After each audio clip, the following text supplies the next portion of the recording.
At the end of your life, what will be your legacy? What will you leave behind for future generations? For the world, join the World Messenger, Izabela Lundberg, each week as she brings you a new distinguished guest from the business, sports, or entertainment world to share their success, their struggles, and their lessons. They will share their insights into current hot topics that affect everyone. Izabela facilitates an intimate, vulnerable environment to find the true value of humanity and real leadership.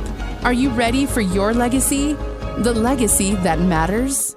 Hello, my beautiful friends. It's Izabela Lundberg here at the World Messenger, and I'm greeting you with another truly epic legacy leader show. You guys will not believe who I have with me here today in the studio.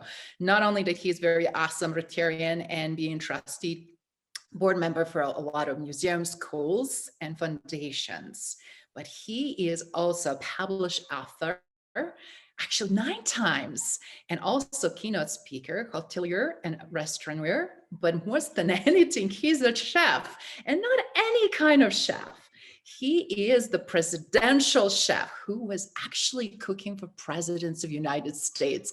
And you guys cannot wait to hear what he was doing and for whom and for how long. So without further ado, I cannot wait for you guys to hear directly from Marty Mongiello, Italiano. Welcome, Marty. How are you? Thank you. How many chefs have been on your show?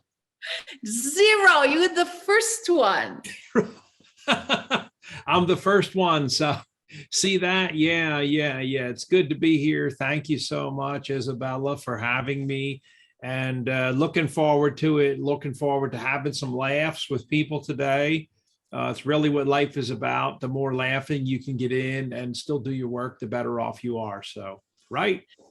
Fantastic. And yes, and then interesting pieces that with your background, with so many amazing stories and trajectory of work you've been doing, how you carved a career and make magic happen. So many can learn because so many people are interested in their own and and follow their passions, but they don't know where to go and how to start. So let's unpack this.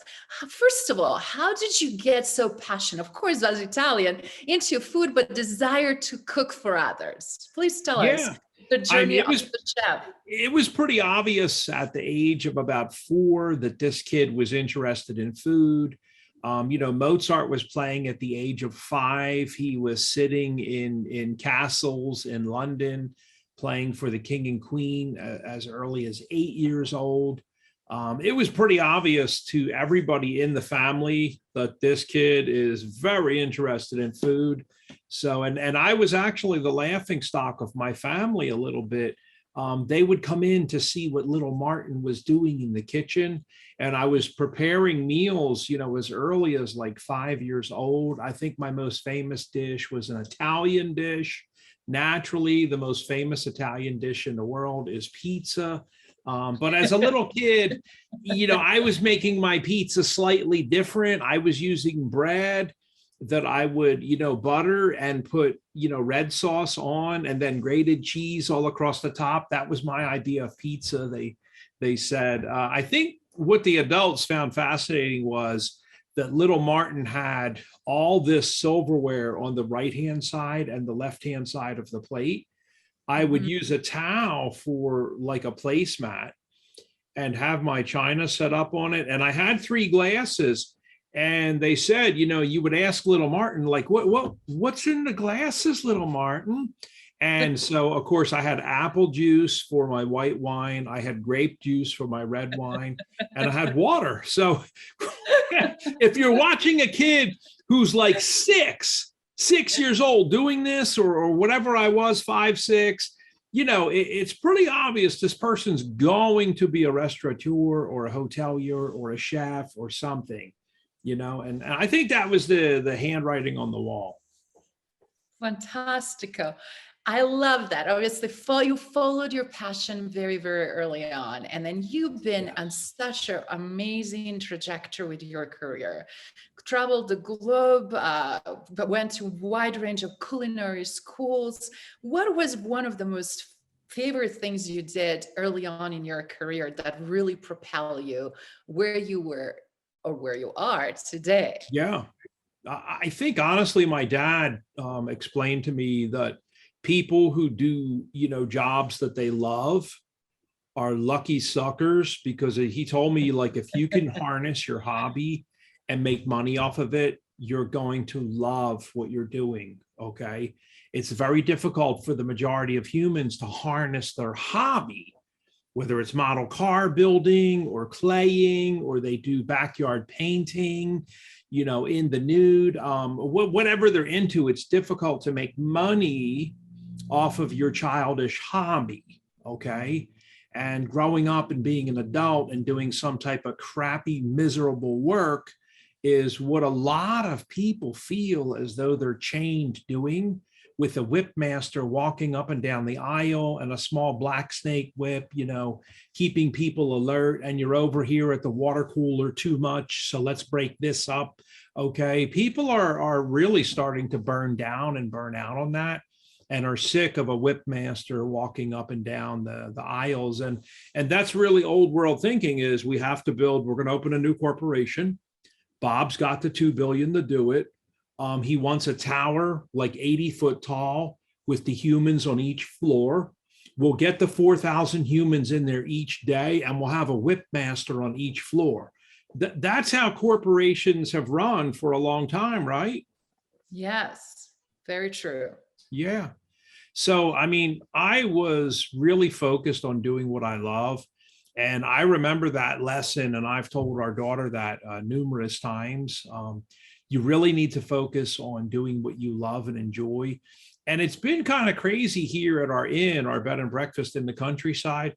I have had so many people tell me, Izabela, like, oh, you're so passionate about like leading the museum tour. You can really tell that you love your work.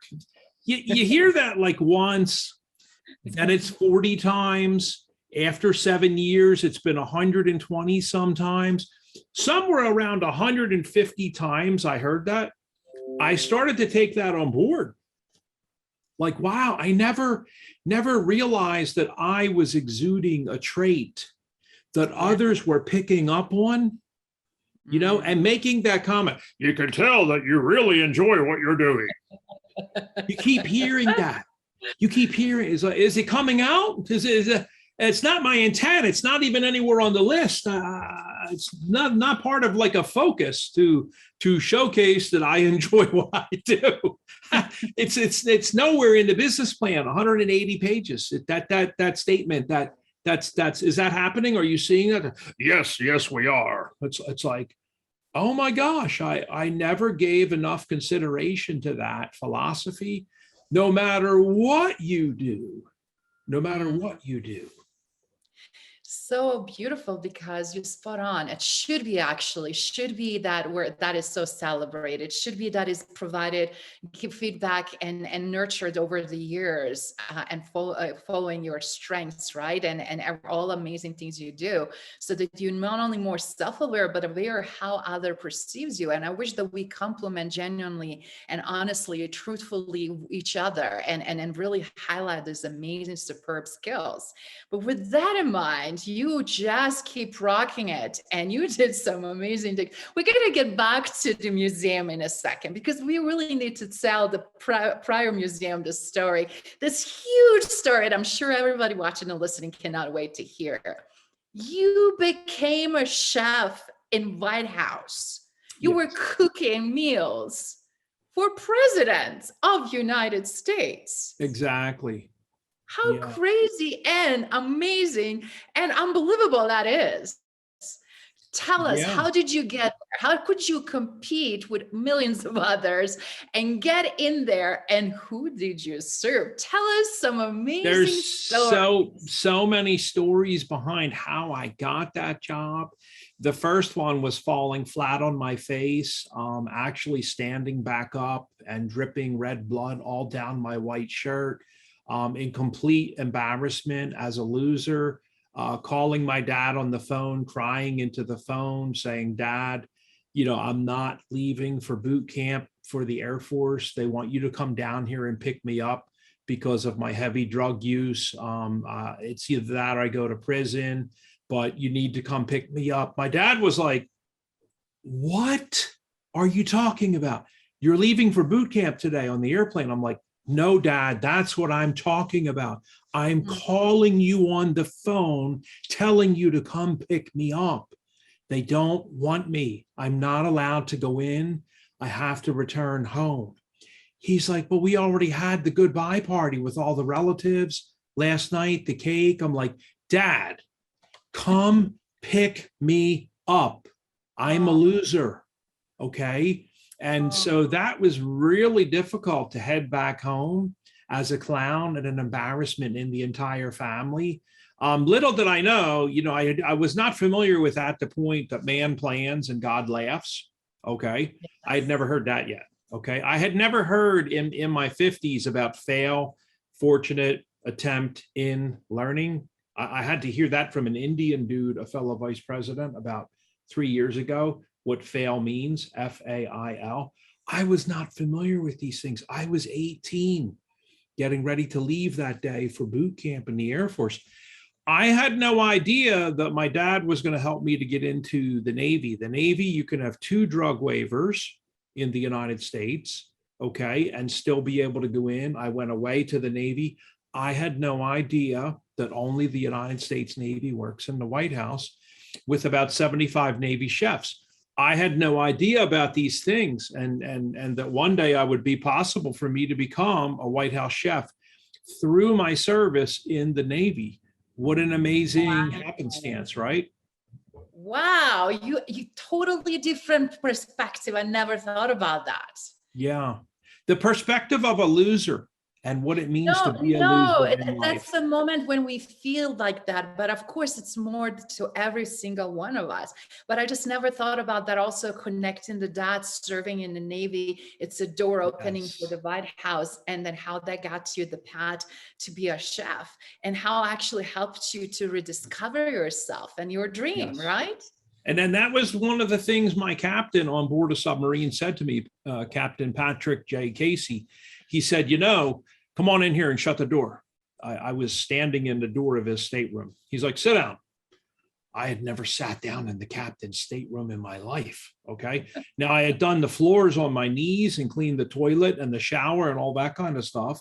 He said, we have about 75 Navy chefs that work in the White House. We have 2 restaurants underneath the Oval Office. Did you know that? I was like, honestly, Captain, I mean, please, why would the Navy have a restaurant? He said, 2 restaurants. Yeah, Captain, why would he's like, don't act like that. I see your face, what you're doing, the intonation with your inflection. Don't act like that. This has been going on since, the 1800s. And I'm getting ready to nominate you to the Secretary of the Navy to become a White House chef. I was like, wow. Holy heck, Captain. I've heard of the famous civilian chefs. They graduate from Le Cordon Bleu. They're usually French. A couple of them, I think maybe one was from the Culinary Institute of America. I never heard of a Navy chef. He's like, well, let me tell you 2 other things. We also run the entire vice president's home at the end of Embassy Row. That's a United States Navy home inside the Naval Observatory. And we run the whole Camp David Resort. So this is all a Navy job. Have you ever heard these things before? I was like, never in my life, Captain. So he said, listen, I'm going to put you up for this. Okay. Nobody wants you to do a cooking tryout. There'll be no cooking, nothing. We already know you're an unbelievable chef. You're very famous. Okay. And you're cooking in the admirals' homes at night. You're doing these massive 4-foot-long cakes with trains riding around on the top of the cakes. You're doing ice carving with chainsaws, all this stuff. There'll be no cooking tryout. What the problem will be is the investigation into you and the other side of your family, your spouse's family. That's going to take about a year, maybe 14 months, could be as much as $400,000. And that's really up to you. And in many cases, Marty, it won't even be about you. You could get bumped because of a family member. Okay. So let's see how this plays out. Lo and behold, about like 10, 12 months down the pike, Izabela, I got a phone call from my handler And he said, that's what we call him, a handler. He said, yeah, you're watching the election? I was like, yes, I am. President Bush was defeated by the new guy from Arkansas, this William Clinton. He's like, very good. Okay, yeah. Do you have anything you want to say? I was like what? Like, something about he's a pot smoking hillbilly on the Arsenio Hall show playing a saxophone with sunglasses on. Anything at all? Go ahead. I was like, I'm actually not sure what you're looking for here. I don't care if it's a female alien with antennas sticking out of its head, sir. If it's the president, I was looking forward to serving it and doing my job. I thought that's what this was about. He's like, good answer, because I just got off the phone with the Master Chief. He read me the riot act about this guy, and he will not be coming to the White House. He's going to stay on the aircraft carrier. We wasted about $250,000 investigating him and his family for 11 months. We're pulling his candidacy, but you're approved. You can come to work in like 2 months. I was like, so I'm approved already. He's like, yeah, you got a top secret Yankee White SCI clearance. You can come to work. I'll send you a fax. So on the fax machine, I got the old thermal paper, the little zzz, zzz, zzz, zzz, zzz, zzz. I tore it off. Of course, it scrolled up into a scroll. I opened the scroll. He had drawn with a pen, drive to the middle of the woods here with an X, and an unmarked car will pull up next to you and take you into Camp David, the mountain resort. So I was like, oh my gosh, this is pretty freaking scary. This is like the Bourne Identity crap. I hope I don't disappear, so I actually told somebody like where I was going. Wow. And they're like, we don't believe you. No way. Yeah. My parents were freaked out even when I told them I'm going for the interview. This is going to be a long road. They're going to come all around Delaware County, Pennsylvania, talk to all my friends, interview the priests at the church, all types of people, teachers. You're going to be getting phone calls for months, angry phone calls. I even got one angry phone call myself.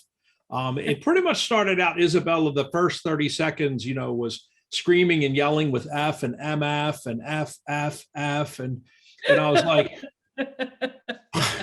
are you done, Joe? Yeah, why the F are you mentioning my family to a bunch of spooks who are in the living room when I come home, interrogating my father for an hour about you with sunglasses on? And they flashed their badges, gold badges, to me. Why are you mentioning my family's name? I'm like, Joe, I'm not allowed to call ahead and prime the pump. You're not allowed to call all your friends and tell them that I put your name down. I'm not allowed to do that. Okay. Well, if you're involved in a lawsuit or a federal suit, I'm like, Joey, I'm not involved in a federal lawsuit. Okay. This is a good thing. I'm possibly going to work at the White House. Okay. This is a good thing. It's a good thing. It's a good thing. Okay, Joe, a good thing. Okay. All right, Mongo. That was my nickname. Okay. You really had me worked up, bro. I was like, oh my God. What were they asking? Well, they knew all about you being a pyromaniac underneath the bleachers at Lansdowne Alden High School, that we were doing dope. I think they're going around town getting information from one guy and giving it to the next guy so that when they get to the third guy, they're like building a profile on you, man. I was like, well, Joe, that's what they're supposed to do. I mean, I'm going to be playing with food, for the president and hundreds of guests at the White House. This is a long investigation, Joey. They're probably pretty concerned, so that's how you end up getting the job. Yes. Wow. I remember, this is amazing. And I love the way you describe it. It is truly unbelievable. People really don't understand how much clearance and investigation really go through that. And I remember years and years ago when I used to run a nonprofit, one girl was submitting her application to help with FBI. And same thing, they showed up and they asked me a million questions, and I didn't know fully process, but I understood, right? And I knew, enough, but I can tell a lot of other people were nerve wracking, like, oh my God. Yeah. They felt so like what's going on. And it is so unusual. But anyway, I'm glad Joey survived. Yeah. And that was one of the things the guy mentioned, even at the very first interview that I went to a theater. I was sitting in a theater, Izabela, with like 56 of the best chefs from around the world. The guy to my right who had flown in from Dubai.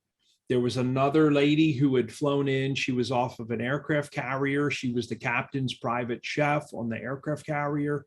There were several chefs from the Secretary of Defense's private dining room in the Pentagon, and I watched, there was a guy in a suit. He was up working out of like a room on the side of the theater, and he would come down and he would tap a sailor. We were all sitting in our dress blues. He would tap a sailor on the shoulder and tell him. And I noticed the sailor would follow him up to the room. They would go in the room, the door would shut.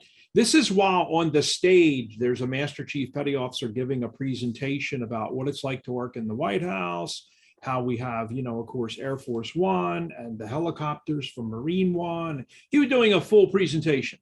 Okay, what it's like to be in the military and work in the White House. And then I was like watching.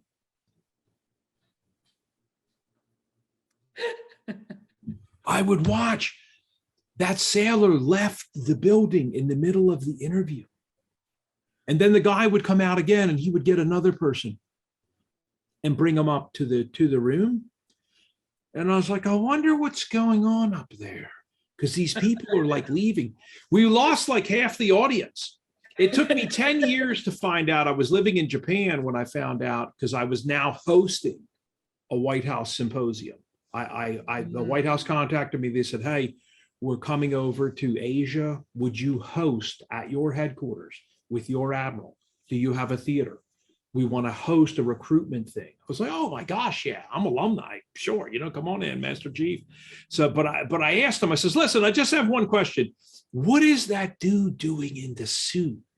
Who is he?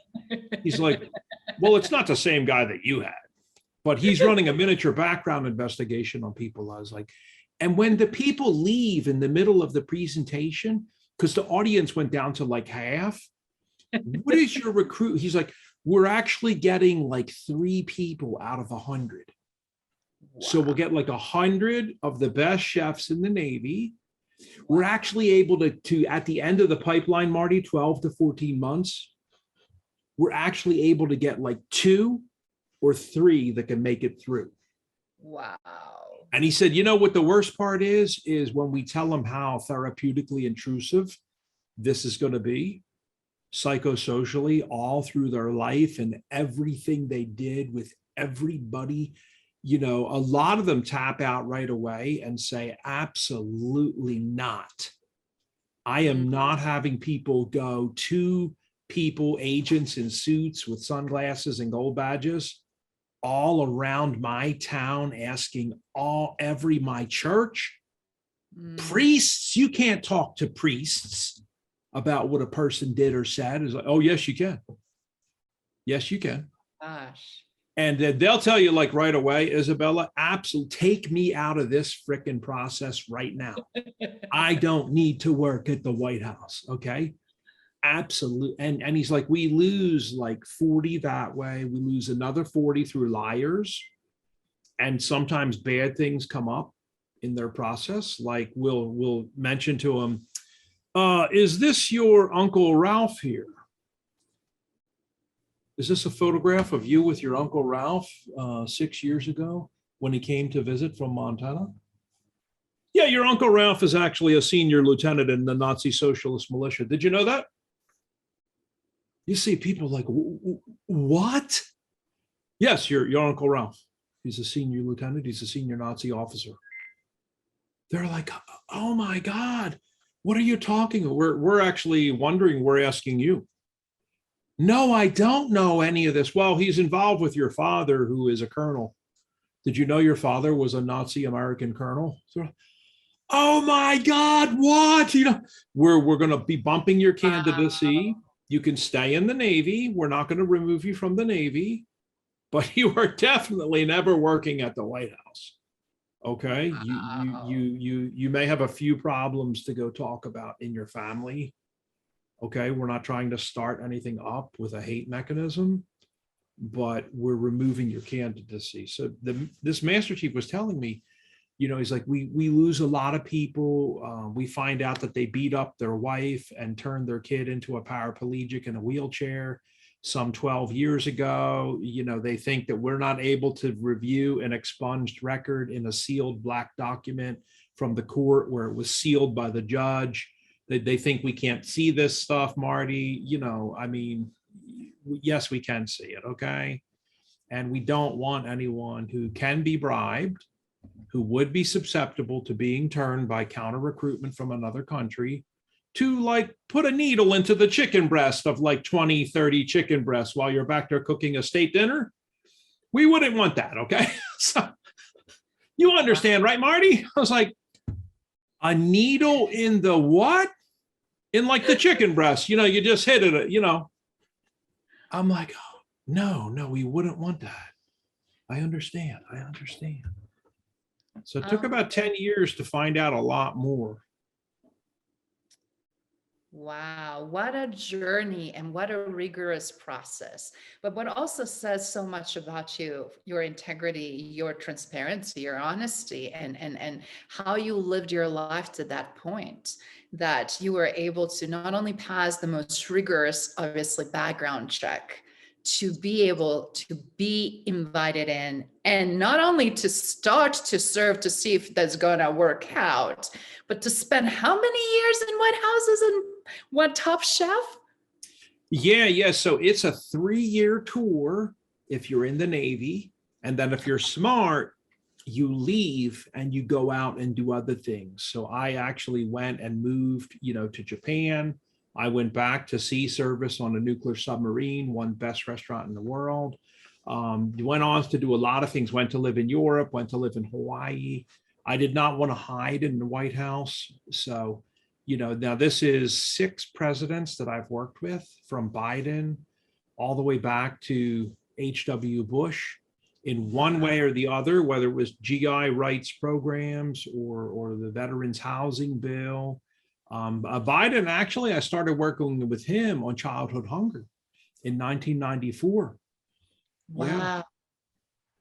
That is unbelievable. So you had a chance not only with most recent presidents to interact, obviously, Yes. to serve them, but to learn from them and learn things from very different perspective we typically now see in the media, where we have a very heated discussions and polarization and division and agendas. But when you see them as a hungry, normal people who would like to have a meal and also have a conversation, and at the same time, what's going on in terms of responsibility and accountability and everything that they have to face every single day. I heard that those days are grueling marathon days. They're very, very long.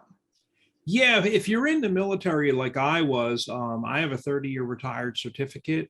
So, you don't get to take the chef's coat off at night, like at 8:30 at night, and go home. There's many days I worked 18-hour days, 7 days a week, 126-hour work weeks, week after week after week after week. You may have to put on like a polo shirt, become a bartender at night. There's lots of jobs. I worked in the Orange 1 nuclear bunker underground. There's lots of things in the military that you're doing. You are not just there to be a chef and cook the meals. I was a housekeeper, I was a bartender to the first family and all their guests. And, so there's a lot of responsibilities that you have to have if you're in the military. So amazing. And then also, of course, presidents have their own responsibility and very busy calendars and a lot of events and galas. Yes. So do you mind sharing some of the events you created amazing experience for Yeah, I that? think one of the coolest ones was we were accused of having seances up at Camp David. So that's always fun when you're reading about everything you're doing all the next day. And then you get the newspapers and you're like, what'd they say we're doing now? Oh, evidently last night, because Tony Robbins was here, we were doing Ouija boards. It's like, okay, that's cool. Mr. Robbins flew in, they called him and said, hey, Tony, the president wants to see if you could come visit with him, and talk with him and advise him. And Tony was hilarious. He's like, which president from which of the companies? They're like, no, bro, the president. Yeah, which one? No, the president, Tony, stop this. He's like, I'm at my resort in Fiji. We're getting ready to do the hot coal walking. I would have to fly there like on a small plane. Where are they? They're like, they're up on the top of the mountain at Camp David. They want you to come up right away. So when he arrived, it was kind of cool. This was a really neat event. Steve Covey was there, lots of people were there. And you may remember Steve Covey, a really awesome dude, 7 Habits of Highly Effective People. So one of the waiters came back and he said, hey, there's a giant out front. He's like 7 foot tall dude. And he said he's a vegetarian and he wants to know what the chef has. And don't try to serve him. And chef, I'm just saying this. I'm not like making it up. I'm just quoting it. So don't be angry at me. But this dude is like 7 foot tall.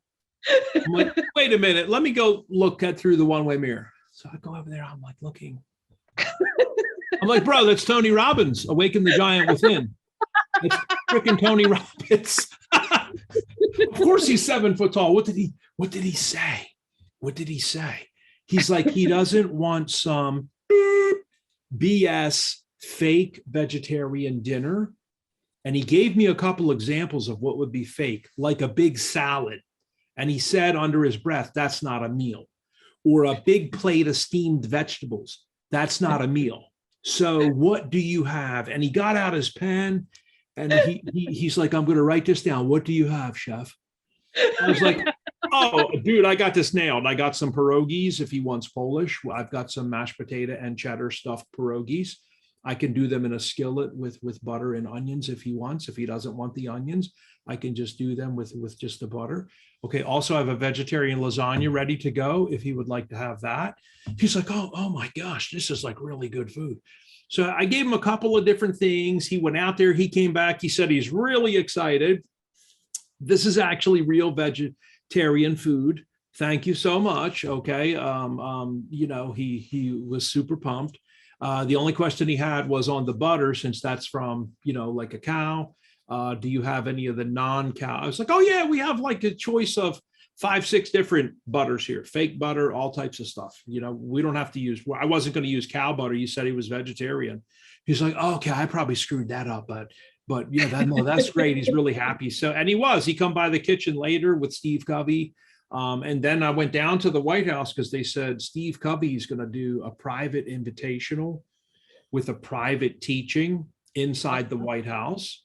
Who would like to attend? And I was like, bro, Steve Covey private, no cost from Franklin Covey Institute, no cost in the White House. I was like, and then I went through the whole Franklin Covey program for half a month and graduated, all free, Amazing. based off of all of that one big dinner that I did that night up at the Camp David Resort. So there's a perfect example of like an event. Wow, I love that. Obviously, everybody can relate. Everybody know who Tony Robbins is and know his story, his background. But the fact also that the way you interacted and experienced and how you made it all that magical, it's absolutely amazing. So thank you for sharing that amazing story. Yeah. So I'm curious, I'm sure everybody else watching and listening are curious about the same thing. What is some of the unusual, unique dishes you had to made for some of the presidents. And if you can disclose which one, if can't, at least tell us some really unusual stuff. Obviously, your culinary expertise expanded from your European heritage and Italian and all kinds of meals and everything else. But I'm Absolutely. curious, what is the favorite dish in White House? Come on, Well, Marty. so now, you know, since I'm also the curator here of the United States Presidential Culinary Museum, when I Yeah. travel all over the world, I'm actually cooking all 46 presidents of the United States. I offer all of their favorite dishes and all of the First Lady's favorite dishes. So I tell the funny stories behind the food. I get people laughing, of course. You know, and they have different requests, Izabela. Like, you know, I did 2 Democratic conventions recently, and then I got on a plane and flew to Chicago and did a Republican mega dinner, you know, and it was the first time ever that they ever had invited a chef. They said, we've had Bush here, we've had Newt Gingrich, we've had Mitt Romney, all of them big ticket, 80,000 to 200,000 speakers. Okay. But Marty, we've made the most money off of you. In 30 years' time, Marty, this was Connie Beard, the Republican Party chair lady. She said, we've made the most money in history off of you. Because everybody was asking, like, this is so crazy. We're having like the White House chef come here. And who's cooking? Who's doing the cooking? I'm not actually cooking for like 1,000 people, okay? I can't do it, okay? It's a couple of people, maybe, sure, on your yacht, at your home, you know, okay, great. But 1,000 people, I actually work with the resort, the restaurant, the hotel. We use all of their chefs and waiters. I send them the recipes. Well, on this one, you know, they had a bunch of fun Lincoln favorites and famous Republican dishes. But we got to the dessert, and they said, we want to have a tray of desserts come out and be put down on each table. Okay. And what we're going to have is Nancy Reagan's macaroon recipe. We're going to have the Bush's very famous cowboy cookies, the chocolate chip. Okay. And we're going to have some jelly belly jelly beans, if they want a couple of those from Reagan. And we want to have that Trump cookie, the Trump's favorite cookie, you know. And so I was like, well, if you have Trump's favorite cookie, though, it's probably going to piss a lot of people off because they're paying like $125 per person. I better explain why that cookie is on the tray. And the lady, Connie, she was like, oh my gosh, yes, please do. You have to explain that because they will be very angry. Okay. It's a machine-made cookie from Keebler. I'm like, well, that's because Don's best friend is not Rudy Giuliani. It's actually the Keebler elf. Okay. And Don loves those Vienna fingers. They're a very famous cookie that is made by Keebler. Now you can imagine $125. You've got 6. They had like 6 Congress people, 2 senators. I think 3 judges were in the audience. Okay. And here's this chef as the keynote speaker. So they're all sitting there like this already. When will it be my time to get up and speak? Actually not. It won't be, Senator. The chef is the guest speaker tonight. So who ever heard of having a machine-made cookie on to eat? And so Connie was like, you've got to explain that that's actually the president's favorite cookie. The Keebler Vienna fingers. So make sure, and then they'll all laugh. And once I explained that, they all broke up laughing. So they thought it was funny as heck.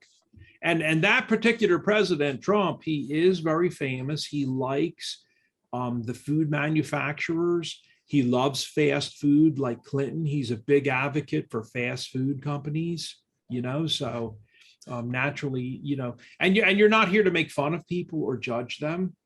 Sure. I always tell folks, like, if you are the chef in a private home getting paid $150 per year, why am I here now? Why did they call me to come here and work with you? Because you are making fun of them and don't want to cook what they like to eat. So that's the real reason why I'm here. Okay. Wow. Is because they want me to make sense to you. Oh, and by the way, here is a paper from their attorney. I'm actually allowed to terminate you if I can't make sense to you this week. Did you want to look at this? Wow.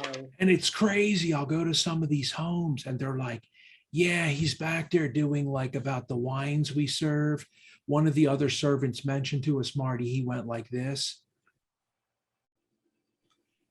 We just happen to like, wines from the Columbia Valley. I know they're not French, Marty. We really like the Pinot Noirs from the Columbia Valley.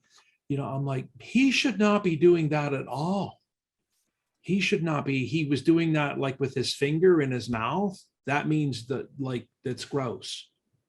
That's what that means. Mm-hmm. Well, there's also been several other arguments with him, Marty, about the way we eat. We like scrambled eggs some nights for dinner. I'm like, okay, Marty knows what I need to do. I'm either going to try to reprogram him and make sense. This dude's living in a free home, getting $150 per year, lives on the compound. And sometimes, honestly, Izabela, we have to fire them. They have to go. True. You're there to satisfy the customer. You're there to do what they want. That's and right. if you're not able to do that, and we're supposed to be neutral and impartial and not judgmental. And you're spot on. And we see this all the time in the business arena. Just because it does not reflect certain values or certain things we used to, that doesn't mean it's wrong. It's so many different ways to live, to lead, and to also interact, right? But ultimately, we're in the business for the customer. So very interesting. I'm sure that person had a hard time adjusting their game, and maybe when he got fired, my intuition is saying.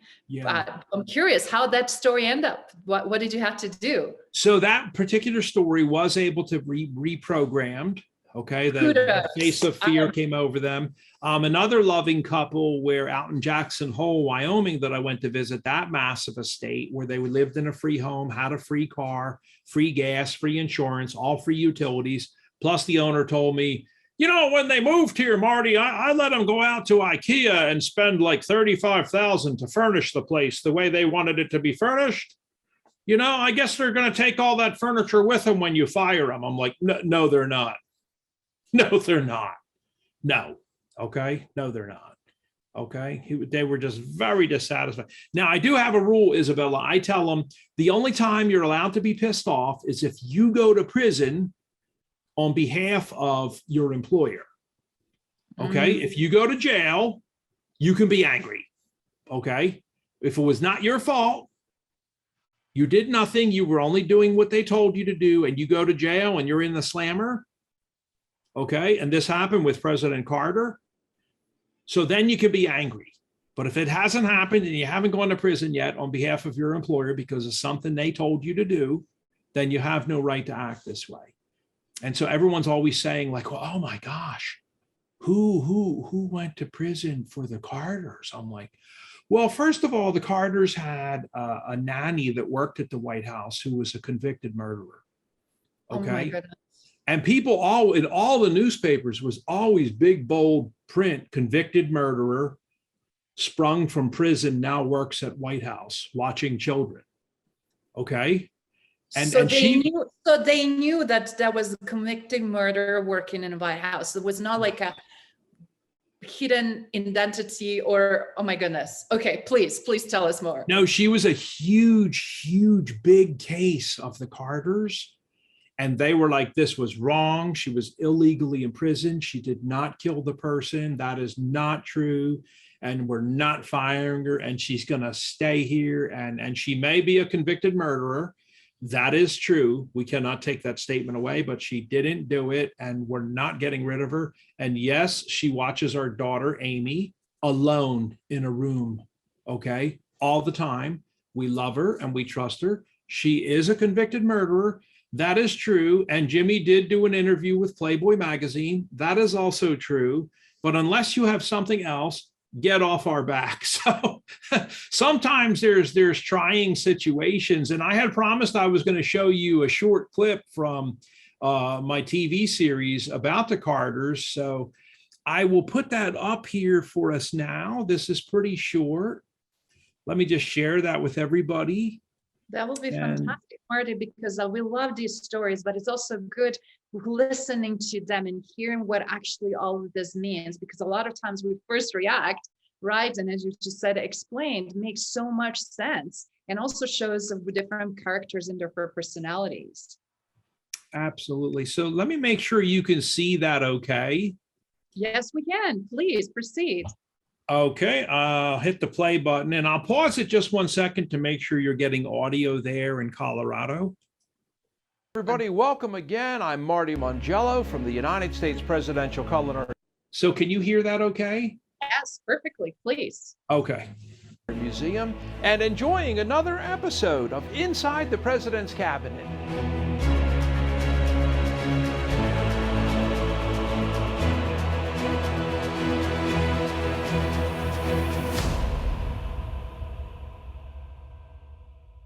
Well, guys, today we are going to enjoy this episode about President Carter. And actually, this episode is where President Carter springs White House employees from the slammer. Oh, guys, did you know that the most famous item of the Carter presidency in the White House is actually a beer?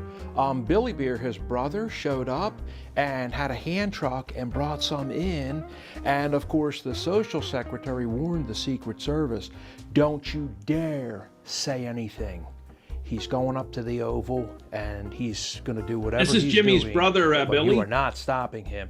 Well, it's an unauthorized item coming into the White House, and we don't allow that here. Don't say a thing, okay?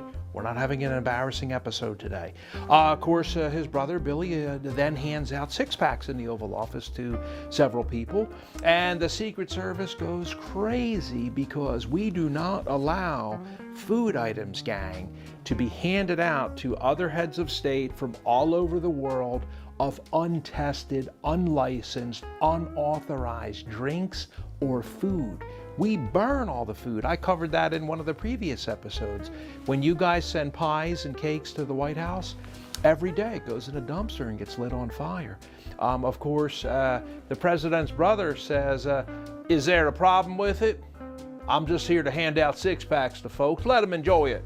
Of course, the Secret Service does ask him, Mr. Carter, was it your intent then to come into the program, the Secret Service program, and feature the presidential seal on your cans? Not really. Why would we do that? Because we would need to come down to Georgia and, bring some scientists and chefs and Secret Service agents and, check the barley and the hops, and we do all that with our chefs, and so sounds kind of intrusive to me. I don't think so. Well, we still kind of need to come down anyway, sir, if you're going to be handing out six-packs in the Oval. So they do. Kind of scares a lot of people to have all these people around at the factory. James Earl Carter, a Libra at 5'10", became the President of the United States at 52 years old. So I know people always ask me, how old was that president? So President Carter was 52. He was in the Navy, Izabela. House, and his wife, Rosalind, hired a very talented and famed executive pastry chef that I worked with for many years, Roland Mesnier. Although he did battle immediately with Nancy Clark, our famous White House florist who has passed away at this time. But together, these two were like fight match. It's on. Somebody ought to ring a bell right now. Ding, ding. A lot of altercations with them. One of the things that shocked me about Roland was at the 2012 Washington Winter Show, he mentioned that the Carters actually really didn't like peanuts. And so I was like a bit surprised because everybody, I think, remembers the president was a very famous peanut farmer from Georgia. But when Roland mentioned also that they had this nasty and disgusting cheese ring that would be made, I kind of found that off-putting that he was saying that on stage to thousands of people in Washington, D.C. But it is a very famous dish that Rosalind asked to be made, and it was a mixture of Munster cheddar and all the stickiest cheese you can find, and then they end up putting onions and capers and strawberry jam in with that recipe. So a super famous Carter dish that was served. Like many presidents coming into office, he was soon told all about how much money is spent for state dinners. And the president himself said that he believes the American people shouldn't be paying for beautiful flowers in the White House like this. One of my friends, Nancy Clark, our florist in the White House for 25 years, I absolutely loved her work. She chronicled in her book that one of her high-end designers, Ron Payne, mentioned we would go out and pick and cut flowers for the White House in the city parks. That's our daughter. At the National Zoo. People would stop us getting the wildflowers, and then up on the Rock Creek Parkway to pluck daffodils. And that's where the police stopped one of the guys one day and mentioned, yeah, sure, buddy, you're from the White House. You're up here on the side of this hill, and people, if we have received numerous calls and reports that there's someone up here, and what is all this for? What is, this poor guy had to call Ron and beg him. They took me in. I'm down here in prison, and I mean, I swear to God, somebody had better get me out of here. They think I'm a liar, it's fake news, and they're not letting me go, okay? And they took all the flowers, so, oh my gosh, the White House had to intervene to get him out. Hey, thanks friends so much for joining us again. I really appreciate it. You can subscribe right down there. We would love for you to subscribe, so click on subscribe. And looking forward to seeing you again real soon for another episode of Inside the President's Cabinet. All right, there you go, Izabela. I told you it was short and sweet. That is just amazing to see, you know, that we had a president that didn't want to pay for flowers and told our staff, you go out around Washington, D.C. in the free city parks with a scissors in your pocket, and you could cut enough flowers to use for the White House bouquets. I'm not paying this money. And one of them was arrested up on the Hill that day and called from the slammer and said, I mean, I'm not kidding. Somebody had best come down here, and they took all the flowers for tonight's state dinner. Okay. They're not believing me that I work at the White House. Okay. And the cop said, you're illegally up on the Hill. This is a park. This is a park. Okay. You're up here cutting all the flowers down, and you can't do that. They put me in the back of the cruiser, and I'm actually calling from the prison. They were like, wow, what a story. Mr. President, I think we're going to need to start buying flowers. We're going to need to start paying the $50,000 for flowers. And he was like, no, we're not. We'll. So they actually trimmed it down for a state dinner from the 50 grand down to about $15,000 for flowers. Wow. So I tell people, right, that's the only time you get to be mad is if you go to prison because you did something your employer told you to do, who ordered you to do it, and you're calling me from prison. Then you can be mad. That's pretty fair, right? Story. That's pretty fair. It is pretty fair, and I'm with you. You know, a lot of times we obviously don't know all these regulations and what we can and cannot do. But you're right; you have to follow orders, and those orders were coming from very high top, from the top of the top, right? How do you argue that? What is one of your favorite dishes that you will love to make? And I really, as dessert lover and chocolate lover, yes, I need to know a little bit of that side. I mean, I'm Croatian, you Italian. You know that we love great cup of coffee, great cappuccino, and then we also love good piece of good chocolate or good dessert. So bring it on. Well, I'll tell you, from over where you live, very famous is a Russe, R-U-S-S-E. And Mary Todd Lincoln made super famous the Charlotte Russe. And so we actually recreate Mary Todd Lincoln's Charlotte Russe that was very prevalent and that she served at different dinners. And that's one of our big Lincoln dishes that we do a lot is the Charlotte Russe. So you guys have historical knowledge, information, and data that dates back when to Lincoln's era, all the way to the current time. And based on specific events and what is happening, either different political parties or purpose of the events, you recreate dishes, mix and match, and create the palette of different flavors and bring in all the history together. Am I hearing you correctly? Yes, exactly. And then you get the storytelling along with that as a short keynote. Can be 25 minutes to 45 minutes. You're sitting there dining and eating on all the famous presidential dishes. And if it's a sensitive crowd, they'll often tell me, like, we don't want to feature any of the modern presidents for any kind of controversy.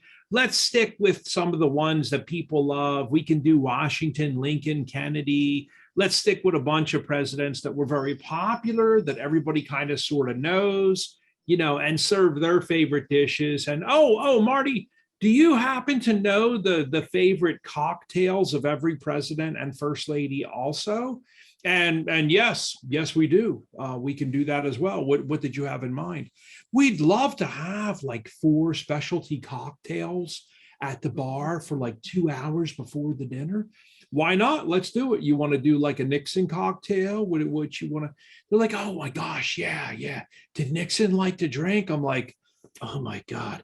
Nixon used to call people with drunk calling. They have them on the tapes at the Nixon Library in California.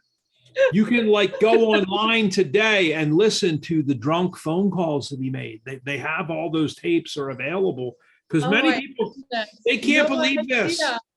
They're like, why are you talking about that? That's very private information and embarrassing, Marty. You shouldn't be bringing things like that up. It's denigrating and beneath you, and you are not representing the White House correctly. I'm like, this is available at the library when you go there. They have 5,000 visitors per week. You can put the headsets on and listen to drunk phone call number 467. It's on the website, the National Archives website. Go to the Nixon Library website, which is run by the National Archives, and listen to the drunk phone calls. Okay? I'm not doing anything that's inappropriate. I guess you're shedding a light or spotlighting certain things that people feel like, but that is, again, part of the history. We have to look at our things good, bad, and ugly, right? And everything in between. But at the same time, back to cocktails. So Nixon's favorite cocktails, but tell us some other, like Clinton's or Bush's or Obama's. Tell us what cocktails are really, really being very popular. So the Clintons were hilarious. They loved martinis, okay? Ooh. And they liked it to be extra dry. So if it's extra dry, that's when you get the vermouth. And you just like wafted, a wisp over the top. It doesn't even get like 1 teaspoon. So, and they like to have fun just like anybody else and have a drink. The Kennedys really brought hard liquor back to the White House. They were castigated and people were really like embarrassed and angry that they were serving hard liquor. Previous to that, it was just, beer and wine and champagne. But the Kennedys brought back, and the president had a secret bar, that was built into a wall. So they enjoyed their drinks very much so. And, people are looking to try and have some fun, have a drink. My wife and I, we're not really big drinkers, but if we're visiting somebody and they say, oh gosh, we're making daiquiris tonight, do you want a banana daiquiri? I'll probably be the first person in line, but I'm kind of like a 1 drink loser. I'm not really good for more than 1 drink. Neither is my wife. It's not high on our list to get drunk. Same, yeah. Whatever you're making, a margarita, a daiquiri, something fun. Some of the crazy drinks guests would ask, actually, to answer your question, Izabela. I had a guy come up to me one night. It was about like 1 a.m. And he was like, do you know how to make a gin Ricky ball? I was like, a gin Ricky? Yes, sir, I do. Good. I want a gin Ricky and my wife would like to have a pink squirrel. I was like, yes, sir. Okay, we'll get that done. I'll bring it over to you. I had to get rid of him. I'll bring it over to you. Go ahead, go sit down. I'll just wait right here. I was like, no, sir, I'll bring it over to you. Please go sit down. I was over there looking through a book.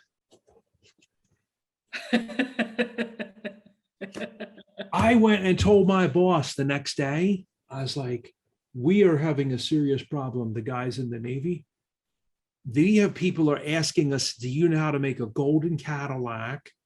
All these drinks, a pink squirrel, a gin Ricky, things that we actually don't know how to make. This is really embarrassing for the presidency of the United States.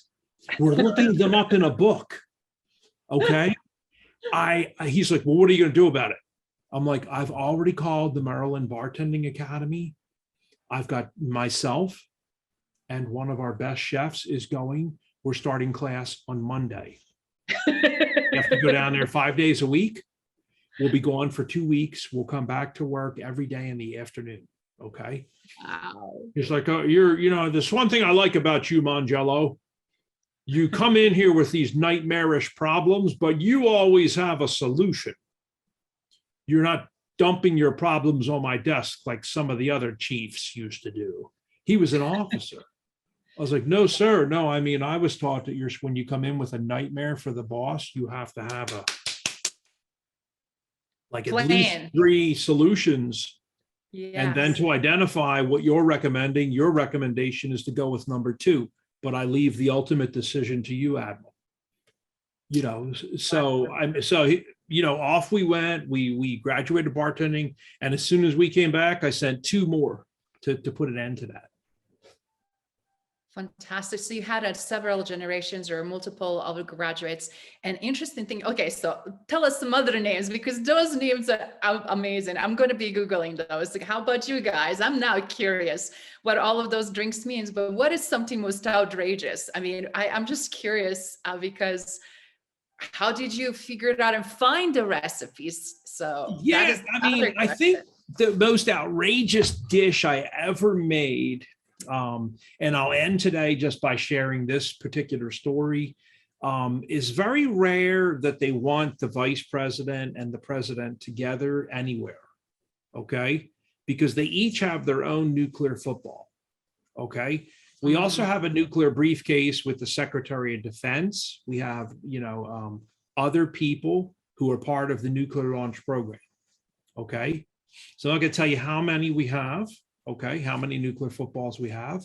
But, the reason they don't want the president and the VP together is because if one of them gets, a bomb goes off or a missile comes in, or, it could take 2 people offline, and we'll lose about 10 to 20 to 30 seconds of decision making, where they actually terminate the call, unable to reach POTUS, move to vice president. Roger, 2, vice president was part of the attack, also moved to the SecDef or Speaker of the House. The Speaker of the House has a nuclear football. We're actually going down the line, and you're burning up.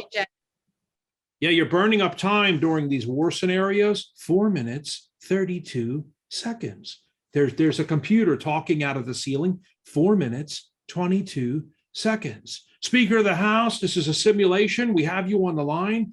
The vice president and president have been killed. 4 minutes, 12 seconds. They have both been killed in an attack. We're not sure. We need to bring you up online. 4 minutes, 2 seconds. With we need to bring you up with the Joint Chiefs of Staff and NORAD. 3 minutes, 52 seconds. You're waiting for this connect. NORAD live online. NORAD is here. Yeah, is the Pentagon on the phone? Joint Chiefs of Staff, Pentagon attaching. This is whining. 3 minutes, 42 seconds. 3 minutes, 32 seconds. 3 minutes. When a launch off the eastern seaboard, Izabela, occurs from a nuclear submarine, like a Russian sub, you have less than 6 minutes to react. Wow. Okay, from the time that thing is detected up in the sky and coming down. And don't forget, in a nuclear missile, it's not a missile that explodes on the target. When it gets to about here above the seaboard, it pops out. Numerous nuclear missiles come out of the tip, targeting 5, 6, 7, 8 different cities: Boston, New York, Philadelphia, Washington, D.C., Orlando, Miami. One missile actually has numerous missiles inside of it. Okay. Oh my goodness. So you're burning all this time down, So I was doing this dinner. They said, we're going to have them together. Al Gore's going to come up with his wife, Tipper. Okay. We're going to have them together for a dinner. Everyone's freaked. We're going to have lots of stuff going on. We're going to have, dog patrols, all types of stuff. Okay. And by the way, Tipper is on the Pritikin diet. Are you familiar with the Pritikin diet? I'm like, Dr. Pritikin, he's pretty famous, but no, I don't know the medical mechanics, the intricacies of the Pritikin lifestyle. It's like, well, you better be getting familiar with the intricacies of the Pritikin lifestyle.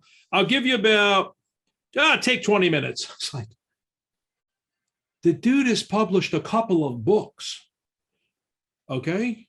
We'll pick a recipe. Just pick one. I'm like, okay, well, I found the recipe. It says capon with a seed bread stuffing. They're like, we've run that by they like it. They said to do it.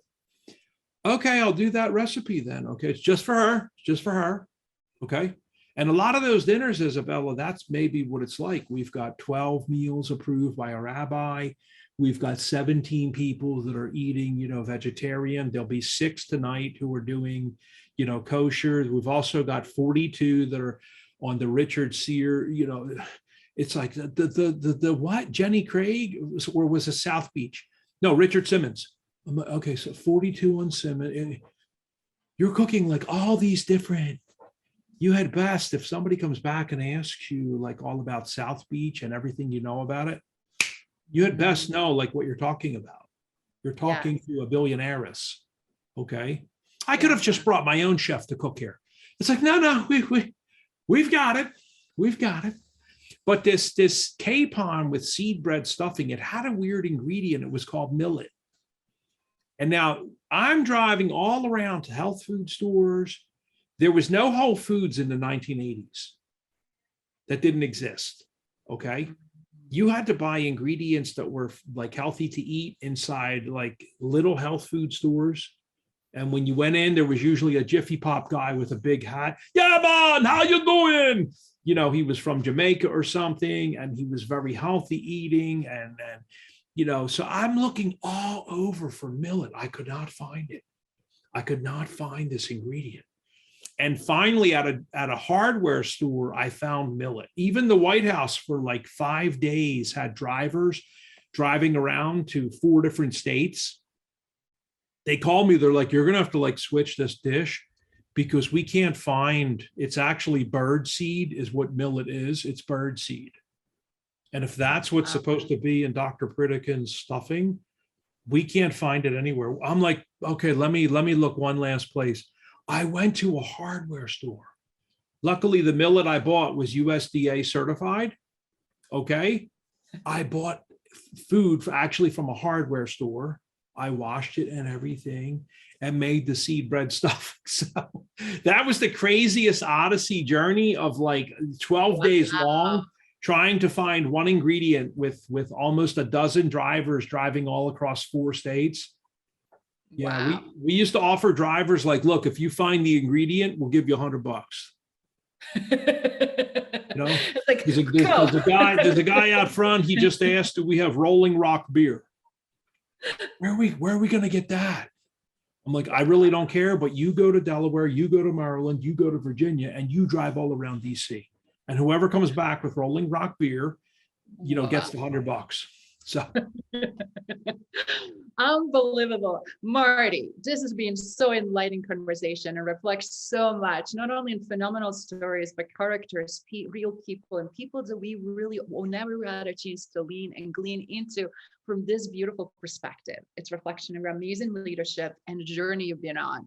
So at last, before we wrap up for today, because we're going over time and I know both of us are extremely busy people, I just want to ask you, what is coming next, Marty? Because with everything that is happening, with your legacy that is already intact, with the amazing museum you're having in North Carolina with dishes and memorabilia and conversations and stories, what's next? Well, we're trying to expand. We want to expand the United States Presidential Culinary Museum and our Hail to the Chef restaurant with all the president's menus. we would like to go into a much larger resort. So we're talking with investors and open to opportunities. Magical. And lastly, you have insane legacy for generations to come. And as everybody knows, as we just heard, everything in Bike House that's being created, cooked, it's captured. Everything you created, recreated, or come up with, it's captured. Your legacy is guaranteed for generations and generations to come. But what would you like to be known and remembered for the most of everything you accomplished thus far? Yeah, I'm a real humanitarian and a Rotarian. So that is what is most important to me, is giving to the earth and feeding the earth. Thank you for listening to Legacy Leader Show. If you enjoyed the content and had a positive experience, then please leave us a positive rating. In addition, leave us a positive review whenever you are listening on whatever platform there might be. Make sure your friends and family also know about the benefit and value that we provide and what we have to offer. Cheers.